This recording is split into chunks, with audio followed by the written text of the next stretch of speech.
देखो इस प्रश्न को, ये आपका 2.2 में 7वां जो प्रश्न है उसका दूसरा नंबर में ये प्रश्न दिया हुआ है।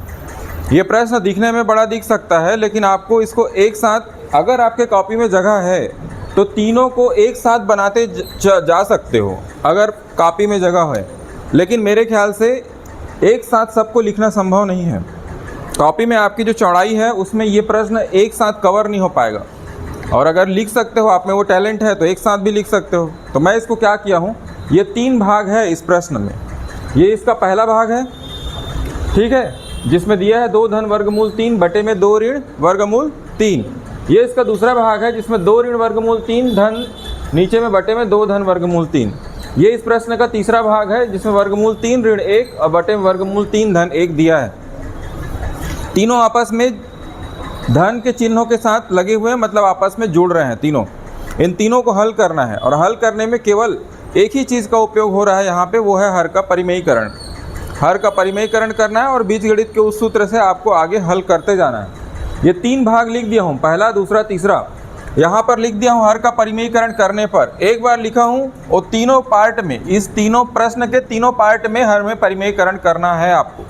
पहला पार्ट ये वाला, इसको लिया हूँ, क्या है, 2 धन वर्गमूल 3 बटे में 2 ऋण वर्गमूल 3। ये पहला पार्ट। अब इसी पार्ट को लेके हल करूँगा, और हल करने के बाद जो लास्ट में आएगा उसको समीकरण नंबर 1 दिया हूँ।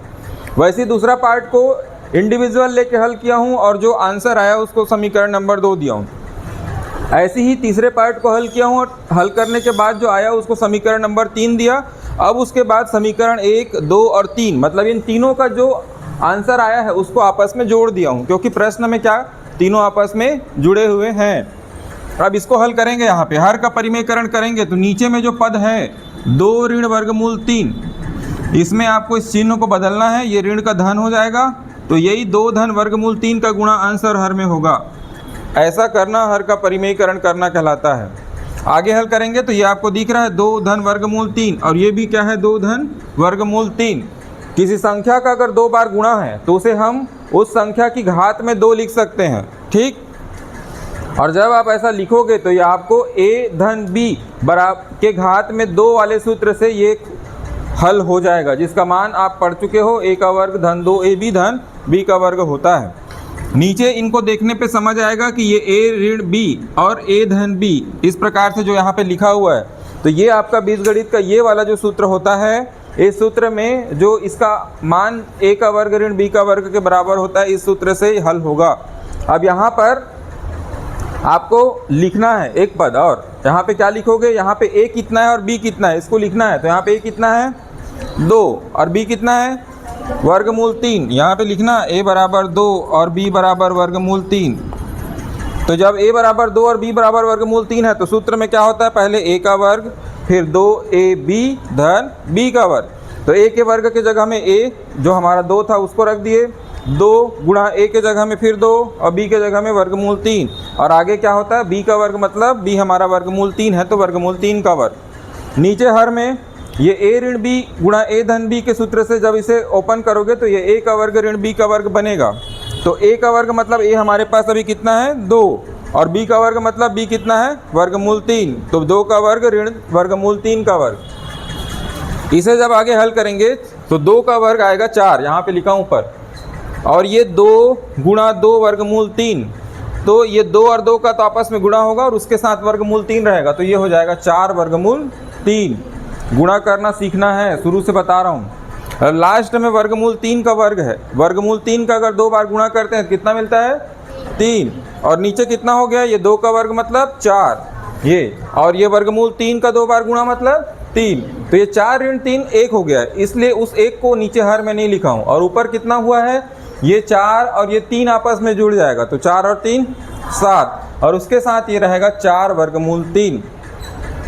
जोड़ते टाइम ध्यान देना है कि वर्गमूल वाली संख्या केवल वर्गमूल वाली संख्या के साथ ही जुड़ती है, घटती है। इसमें जो बाकी दो बचे हुए अंक थे आप उसको जोड़ोगे, लेकिन इसके साथ इसको बिल्कुल भी जोड़ घटा नहीं सकते। ये किसके साथ जुड़ता, अगर मान लो कोई वर्गमूल 3 वाला ही पद और रहता उसमें, तब वो जुड़ता या घटता। अब इस पहला जो था ये वाला, ये जो पहला पार्ट है इस प्रश्न का, उसका आंसर ये है 7 धन 4 वर्गमूल 3। उसी प्रकार दूसरा पार्ट ये वाला, ये जो दूसरा पार्ट है इसको जब हल करोगे तो ये भी उसी तरीके से सेम बनेगा। ऊपर में देखो ये परिमेयकरण किए तो 2 धन वर्गमूल 3, तो यहाँ पे धन का चिन्ह बदल जाएगा ऋण, और ये उसी का गुणा अंश और हर में होगा। तो इसका मतलब 2 ऋण वर्गमूल 3 का गुणा अंश और हर में करेंगे। अब कौन कौन सा सूत्र लगा है देखो, a ऋण b पूरे का वर्ग, और नीचे में a धन b गुणा a ऋण b, सेम वहाँ पे जो ये नीचे जो लगाया था वही वाला सूत्र है। तो इसका होता है a का वर्ग, तो ये a के जगह में 2 है तो 2 का वर्ग, ऋण 2ab, तो 2 गुणा a गुणा b, आपके a के जगह में 2 है और b के जगह में वर्गमूल 3 है। इसको भी यहाँ पे लिखते चलो, a बराबर 2 है और b बराबर वर्गमूल 3 है। उसके बाद नीचे में 4 ऋण 3 हुआ, ये 2 का वर्ग 4 हो गया और 3 का वर्ग 3। अब इसको आगे हल करेंगे तो 2 का वर्ग आ जाएगा 4, और ऋण 2ab, तो ये 2 हो गया, उसके साथ ये बाहर में 2 गुणा होगा 4 और साथ में वर्गमूल 3, तो 4 वर्गमूल 3। इस वर्गमूल 3 का 2 बार गुणा होगा तो 3 आएगा, ठीक। और नीचे हर में 4 ऋण 3 घटने के बाद कितना मिल जाएगा 1, तो उस 1 को हर में नहीं लिखेंगे, उसके लिखने से भी कोई फर्क नहीं पड़ेगा। ये 4 और 3 जुड़कर कितना हो गया 7, और उसके साथ क्या ऋण 4 वर्गमूल 3। तो ये जो क्वेश्चन का दूसरा पार्ट था उसका हल ये आया है 7 ऋण 4 वर्गमूल 3। अब उस क्वेश्चन का तीसरा पार्ट ये लिखा हूँ थर्ड, ये थर्ड पार्ट है, उसको भी आपको सेम बनाना है। वर्गमूल 3 ऋण 1 बटे में वर्गमूल 3 धन 1। अब इसका परिमेयकरण करना है, इसका मतलब वर्गमूल 3 धन 1 में इस धन के चिन्ह को बदल देना है, तो ये होगा वर्गमूल 3 ऋण 1, और इसी का गुणा अंश और हर में करना है।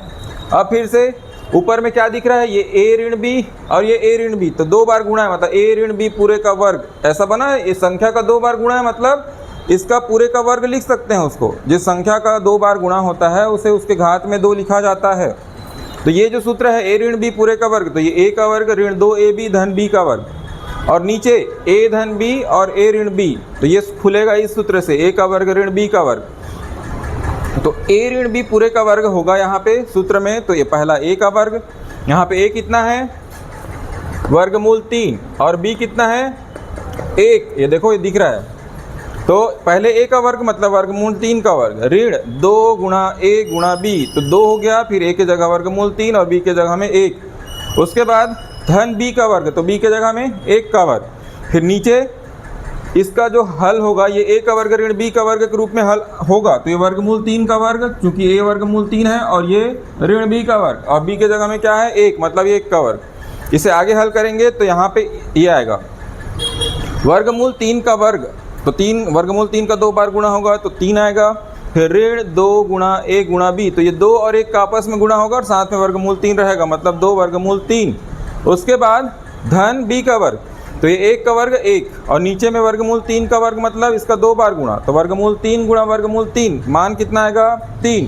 फिर 1 का वर्ग, 1 का 2 बार गुणा मतलब 1, तो ये इसके आगे देखो ये 3 और 1 जुड़कर कितना हो गया 4, और ये ऋण 2 वर्गमूल 3, और नीचे 3 में 2 घटेगा तो कितना 1 घटेगा, 3 में 1 घटेगा तो कितना आएगा 2।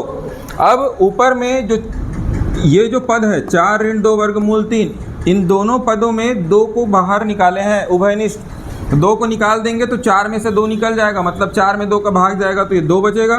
इस पद में से 2 बाहर आएगा तो ये 2 बाहर आएगा, केवल वर्गमूल 3 यहाँ रह जाएगा, और हर में 2, अंश में से 2 ये, और हर में से 2 आपस में कट जाएगा, ठीक है, ये आपस में कैंसिल हो जाएगा। तो केवल कितना बचेगा 2 ऋण वर्गमूल 3, ये आपका समीकरण नंबर 3 है। तीनों समीकरण में जो मान आपके पास आया है इन तीनों को आपस में जोड़ना है। तो ये पहला, यहाँ तक जो लिखा हूँ ये पहला समीकरण का मान था, यहाँ तक जो लिखा हूँ दूसरा, और ये वाला तीसरा। यहाँ पे आपको दिख रहा होगा कि ये 7 धनात्मक, ये 4 वर्गमूल 3 धनात्मक है और 4 वर्गमूल 3 ऋणात्मक है, तो दोनों समान संख्या आपस में कैंसिल हो जाएगा, 0 हो जाएगा घटने के बाद। और ये 7 धन 7 14, और 14 में 2 और जुड़ेगा तो कितना 16, और ये वर्गमूल 3 और बचा है, तो 16 ऋण वर्गमूल 3 इसका फाइनल आंसर होगा, ठीक है।